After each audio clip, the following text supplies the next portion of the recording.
Niger's military ruler has proposed a 3-year transition of power after West African leaders made another attempt at diplomacy to reverse the coup.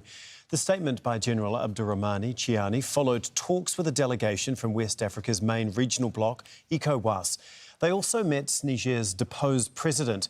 It's the first time Mohamed Bazoum has been seen in public since last month's military takeover. Nicolas Haque reports. Answering the junta's call to mobilise, tens of thousands of volunteers gathered outside of Niger's national stadium to join the armed forces. For the junta, this is a show of popular support for last month's coup. An act of defiance in the face of the threat of military action from the West African body ECOWAS, which wants to reinstate the deposed elected President Bazoum. And the coup leader, General Tchiani, delivered a message of his own after meeting an ECOWAS delegation in the capital Niamey. Neither the National Council for the Safeguard of the Homeland nor the people of Niger want war and remain open to dialogue. But let us be clear, if an attack were to be undertaken against us, it will not be the walk in the park some people seem to think. The ECOWAS delegation also met with President Bazoum. He's being held with little access to food or electricity. His health is reportedly deteriorating. We met him. We heard from him what was done to him. He told us about the problems he's facing that we will take to the leaders that sent us here. The junta accused him of treason for acting in the interest of a foreign state, alluding to France, the former colonial power. The will to act militarily is to stop what could be seen as a contagion of coups. There's been coups in Guinea, Burkina Faso and Mali.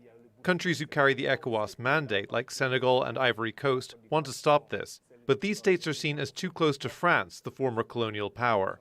For part of the population, ECOWAS is seen as the armed branch of the former colonial power. The junta leaders in neighboring Mali and Burkina Faso have sent their military planes in solidarity to Niger's coup leader. General Tchiani and his supporters seem to be determined to cling on to power, no matter the consequences. Nicolas, Haque, Al Jazeera. Meanwhile, Washington, which has a strong military presence in Niger, has sent its new ambassador to the capital, Niamey. Bissa Williams served as the US ambassador to Niger. She explains why the military leadership hasn't managed to fully control the country. This junta is throwing up everything it can possibly hear about, because it's obviously not thinking very well, but and seeing if it will work.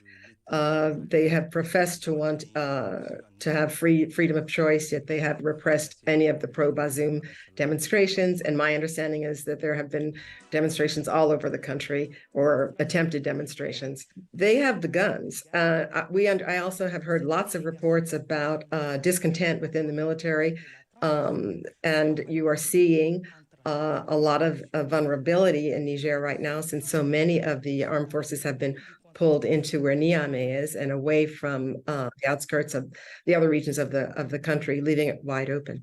So there's disorientation, there's confusion, and I understand there's a lot of discord in the ranks.